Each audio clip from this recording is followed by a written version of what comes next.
Good morning, Knicks Nation. Today is Tuesday. It is the 30th of March, 2021.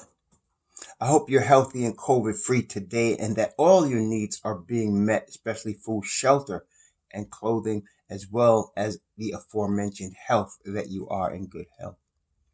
Blessings on those that are working in the healthcare field, trying to save lives, comfort those that are sick, even if sometimes it risks their own lives. Blessings to those that pick up garbage and make deliveries for us. Blessings, double blessings on those trying to save little boys and little girls and even babies and women from sex slave operations going on a global basis, a multi-billion-dollar industry. Curses on those that support such a diabolically evil industry. Also, finally, double blessings on those helping the homeless. 500,000 plus homeless people in the United States of America, men, women, and children, including veterans, sleeping on sidewalks, in parks, on benches, on grates of subways, in cars, in tents. May the Most High bless those that are helping those without a roof over their head. 500,000, as I mentioned, in the United States, millions of people on a worldwide basis, and millions more that are just one missed paycheck away from that. May the Most High bless them, and may also they get double blessings on those that are homeless. Well, there was a basketball game last night. In the midst of all of that, the New York Knicks played the Miami Heat. Coming into the game, the Miami Heat had lost 6 straight, making them a very dangerous team. The New York Knicks had won 3 straight, looking for their 4th straight. And as I mentioned yesterday, throw the records out the window. When it's Miami against New York, it's war. Period. Just throw the records out the window. Just throw the records out the window. Miami won the game.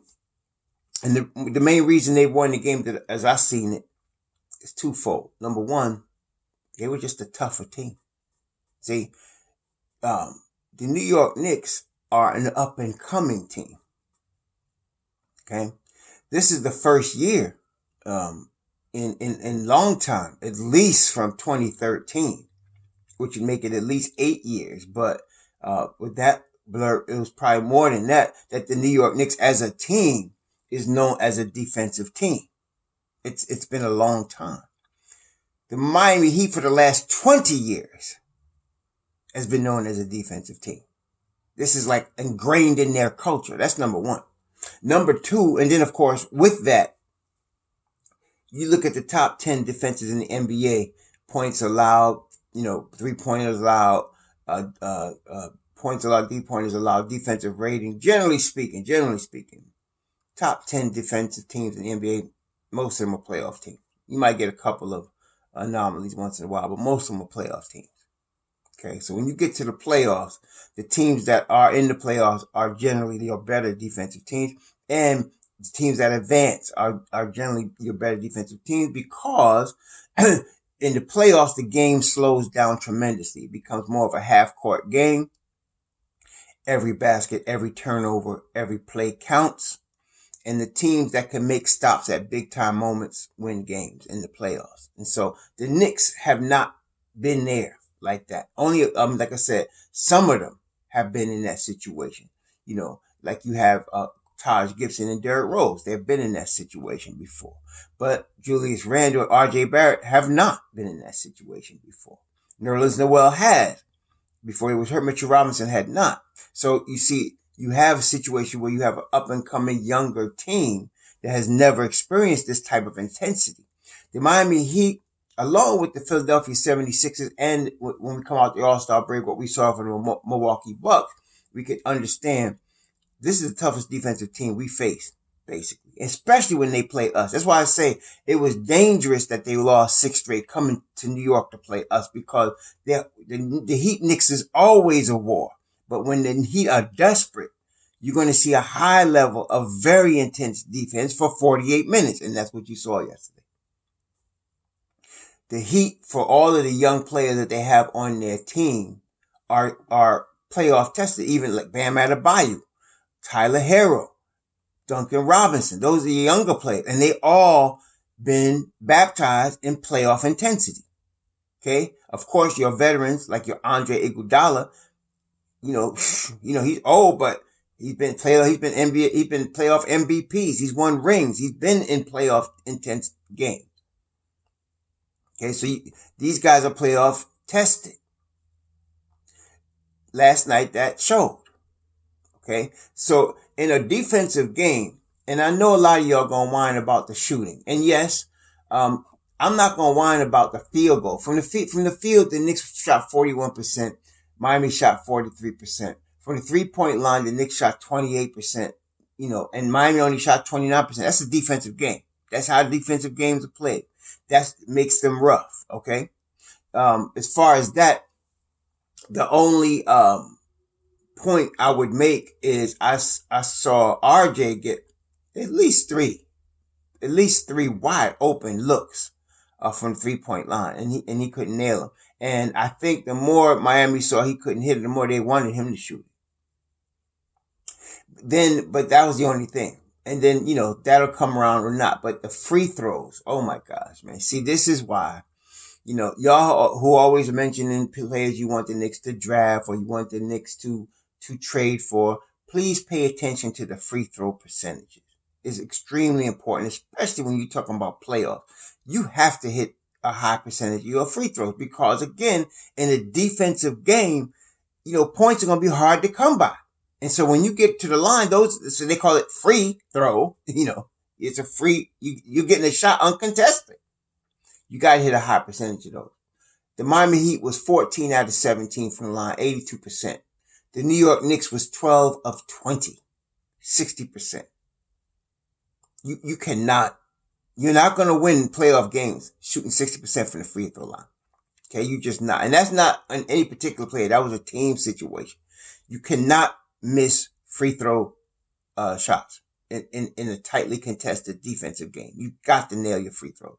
Okay, and so you people was whining about Andre Drummond. You guys realize I don't think he shoots but 60% from the line.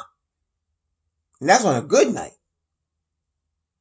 So you can't have that. You could be as dominant as you want. I mean, the only, the dominant players in NBA history that stunk at the free throw line were exceptions. Like Shaq. Shaq was, one of the most dominant players ever in the NBA. Couldn't hit no free throw. Okay.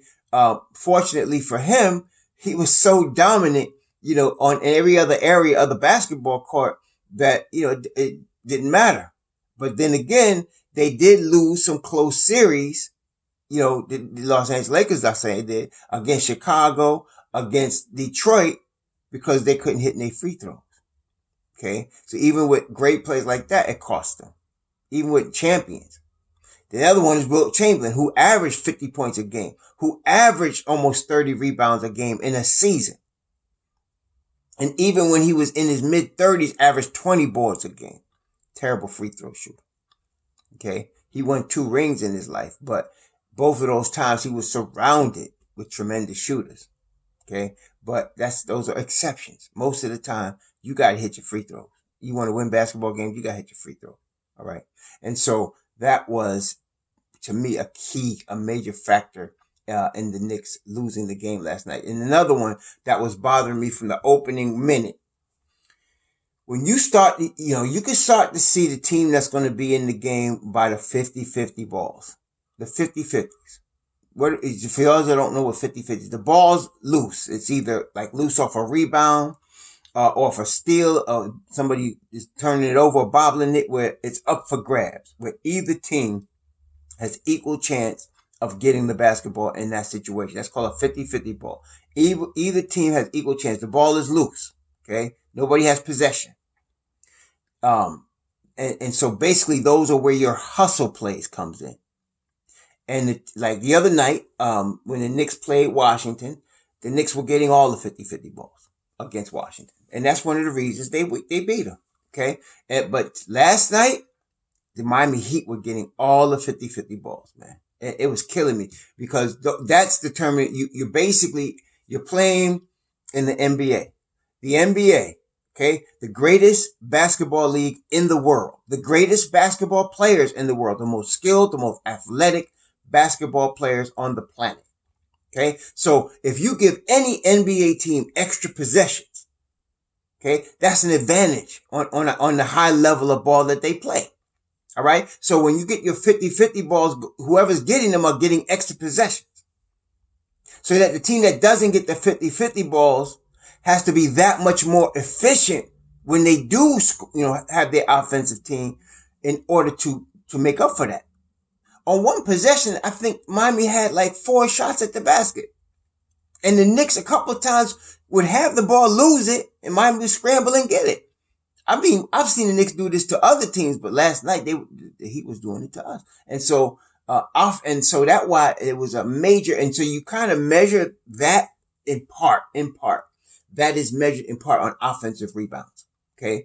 Offensive rebounds. The Heat had 13, the Knicks had 6. That's 7 rebound difference. That's 7 extra possessions that we gave them. That's 7 extra possessions right there. Okay. A lot of that is, that's why a guy like a Bam Adebayo becomes so very valuable. He can get you extra possessions. Okay. And that's what makes a lot of difference in a game where you're playing tight defense. That's what made Dennis Rodman, Hall of Fame. I mean, Dennis Rodman led the NBA in rebounding at least 7 times. Defensive player of the year multiple times. All defense almost every year. And what would make him so great, especially in those Chicago teams, but he won 2 titles with Detroit, and then he won 3 with Chicago. So, and what was it? He was getting his team extra possessions, offensive rebounds. He was getting his team extra possessions. And when they needed a defensive possession to stop the other team, defensive rebound, the worm, he was getting it done. That's what, and Bam Adebayo is doing. He does that for Miami. Okay. Other than that, it was a very closely contested game. The Knicks had 14 turnovers. Miami had 12 turnovers. The Knicks had 8 fast break points. Miami had 9. It was very close on every other area of the game. Miami had 22 assists. Knicks had 15. Okay, that was terrible, but neither team was really blowing it out like that. No, it was the offensive rebounds, the 50-50 balls, and the free throws, and the defense surviving the intensity that caused the Heat to win the game. Okay, and this, I'm glad that the Knicks are going through this now, because as I said, you want them to be a team that's getting better as we get closer to the end of the season and into the playoff, and they are. Okay, and of course we know the Knicks are battling all kinds of nagging injuries and such, right? But this is the NBA; everybody's doing it. Okay, so there's no team in the NBA that's completely healthy right now. Not no playoff team. Everybody's battling nagging injuries. Everybody is. The Knicks are probably battling a little less than other teams. We just lost Mitchell Robinson for the season, but I think he's the only guy that we lost for the season. Okay. So, and that's due to the conditioning that Tom Thibodeau demands that the Knicks be in. Okay. So it was a good learning experience for us. But to me, that was the game. It was like in terms of 50-50 balls, offensive rebounds, and defense, it was almost like, then Miami was the masters and we was the students, because that defense that they play is amazing. It's really a beautiful thing to watch. And I like defense, and I like the Knicks defense, but Miami brings it on a level of intensity and they didn't let up. 48 minutes you got from them of tough defense last night. Okay. Tough defense. So, it was a learning experience for us. I'm hoping that we learn from this experience, that they go back, and I know they will. See, the Knicks are good at this year. This is one of the culture changes. Talking about culture change, right? So instead of being ready to deal any player at any time like a card game, they take the players they have, they go through the film, and they look at the weaknesses, look at where they messed up, look at where they made mistakes, and look to correct it immediately. Okay, that's the difference in culture. All right, that's what you're dealing with right now. So last night, Julius had 22, but it looked like the hardest 22 he ever scored as a Knick. Really, it just and only 3 guys, Rose, Julius, and IQ, were double figures. See, that's a tough defense. Look, Reggie Bullock and even Julius 7 for 17. Okay. And 3 for 9 from three. 5 of 8 from the line. You can't have that. Bullock, 1 of 5. Okay. Nerlens Noel, he was 4 of 7. He's the most efficient player we had. 4 of 7, 11 boards, 4 blocks. Nerlens played a good game last night. He told Andre Iguodala how old he was. Andre Iguodala cut the nerve to come down the lane trying to dunk on him. That was what? No, Nerlens said, no, that bank ain't open today, son. And he sent that back. Nerlens is the MVP yesterday. Barrett, 4 of 12, man. 0 for 4 from 3. Only 1 free throw. And he got to the line once and didn't hit the shot. I mean, come on, baby. This is a learning experience. And then, of course, Obi Toppin, 1 of 4. D Rose was 6 of 13. He was efficient. He played 26 minutes. Peyton played 19. Again, I like the minutes disparity, but I have to say, I want to see D Rose in the starting lineup. I'm really, come on. We got to get D Rose in the starting lineup. Come on, man. So Peyton played 19 minutes. He was 2 of 4. He scored 5 points. And he played, decent defense. I mean, he did, but D Rose, the team was just moving better, moving forward, with D Rose on the floor. They weren't losing much defensively either. And they were much better offensively when D Rose was on the floor. It was with D Rose on the floor, the Knicks got the 7-point lead that they had in the first half. Matter of fact, when you look at the quarters, the Knicks, they were down by 5 after the first quarter. They came back. They won the second quarter by 12, take a 7-point lead. Of course, our nemesis all season long has been the third quarter. And they came out and got spanked by 18 in the third quarter. That's all she wrote. That was the end of the game right there. Okay? That was the end of the game. All right. Quickly was 4 of 11. He was 2 of 2 from the line, 2 of 6 from 3. I mean, it was all right, but quickly he's an automatic guy coming in automatic from the line, usually, automatic. 4 of 11 is not a great shooting night, but at least he was hitting something. Him and D Rose. Rest of our crew, is the game that couldn't shoot straight. But you see, the thing is that Miami it wasn't like Miami was lighting it up either. Okay, but that's what I'm saying. In a game like this, it comes down to toughness, 50-50 balls and foul shooting. Miami wasn't killing it. Jimmy Butler had 27. He led them with 27. He was killing us last night. But Jimmy Butler was 0 for 3 from 3-point land. At Bam Adebayo, the Miami Heat had 4 players in double figures. Duncan Robinson had 14, but he was 4 of 10. Okay. The Knicks were all on their behind, man. And then Tyler Hero had 18. He was 6 of 17. He was shooting a lot. But they weren't killing us either, But it was a tough game. That's the type of game it is. The Knicks, they got their shots in. Like I said, this is a learning process. This is what we got to look at this. A learning process. Don't come at me and talk about, we got to get shooters. Look, man, I don't care what kind of shooters you got. In a defensive game, it's going to be like this. Okay? It's going to be like this. We just got to be tougher. And Thibodeau was right. We just got to bring more intensity. We need 48 minutes of defensive intensity. You cannot come up against a Miami Heat team that's desperate or any playoffs hot team and don't bring your 48-minute game. You just can't do it. Okay? You can't come out and give up 39 points in the third quarter. So it's a learning experience. That's all I'm saying. It's a learning experience. And so, we got it. Hey, we got no choice. We take the L, we took the L and now it's time to move on. I think we play Minnesota next. Let me just double check that. The Knicks play Minnesota, I think, at Minnesota. They do. They play at Minnesota Wednesday night. That's tomorrow night, 8 o'clock at Minnesota. And listen here. They better come out and be ready to play against Minnesota. Okay, Minnesota is not no top team. Okay, but we need this W. After a game like what we just had last night, they better go back, look at that film, which I'm sure they will. They are professionals.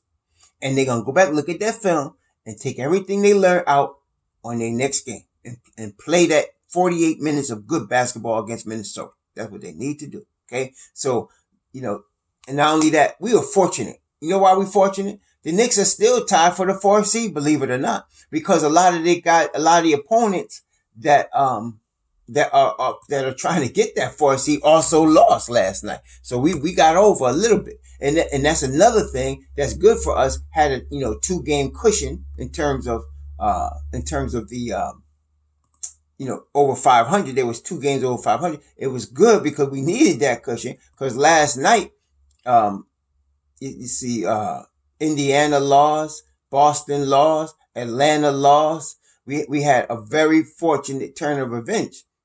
Charlotte lost. Charlotte could have been sole possession of 4. So we are tied with Charlotte at this point, okay, for the 4th seed overall. It's a battle up here in the East, baby. It's beautiful though, but it's a battle up here in the East. So we were fortunate. So we got to come back against Minnesota. We need this game, and every game is big right now. So we need this game against Minnesota. So hey, took the L, learn from this experience. You get it. We're getting a taste now of what it's going to be like in the playoffs. You get in the playoffs, it's an oven, baby. It's hot. It's hot, boy. It's going to be a tight defensive battle. We are ready on the defensive side. We just got to be ready on the consistent side. 48 minutes. Can't play around. You need them 50-50 balls. I'm believing. This is what, see, like I said, I liked Kenny Atkinson to be the New York Knicks head coach. But I wasn't crying when they hired Tom Thibodeau. And the reason is because even though the reason I like Kenny Atkinson, honestly, is because Kenny Atkinson was a defensive coach. And he was good developing players. I mean, like I said, your Dinwiddies, your Karis LeVerts, your Joe Harrises, none of them were stars before Kenny Atkinson came. Okay? He developed them kids and brought them to that point. That's why I liked him. But when they hired Tom Thibodeau, I was definitely not crying about that, because the thing is I like about Thibodeau is, and some of y'all don't like some of his things, but the thing is, you know what to expect from him. Okay? And a lot of people writing about, he's changed a little bit. He got eased up a little bit. No. Like I told y'all, an Ethiopian cannot change his skin, and a leopard cannot lose his spots. They are what they are. And Thibodeau is what he is. And I like the fact that you know what you can expect from him. And one of the things you can expect is when the Knicks are messing up during the course of a game, he's going to call timeout and getting somebody behind. That's what he does. Okay? And then after a game like that, they're going to go back in the film session. They practicing hard. He's not playing that. Now, yeah, it might wear the players out or whatever. But that's why we 4th in the East, yo. That's why we 4th in the East. That's why Randall is an all-star. Because Tom Thibodeau's foot was all up in their behinds. And you want that. See? You want that. So here we go, going forward. And so I'm very confident they're going to be in the film room. They're going to be on the court doing what they got to do. Today is Tuesday. They probably fly out tonight to Minnesota. But you better believe before they do that, they're going to be looking at some film. Even probably on the plane. He's not having it. No, not Tom Thibodeau. He's not having it. So we're looking for some improvement against Minnesota tomorrow night, Wednesday. Let's do this. Okay? It's Tuesday morning. So we just starting this week. Y'all have a safe week. Have a productive week. Shalom.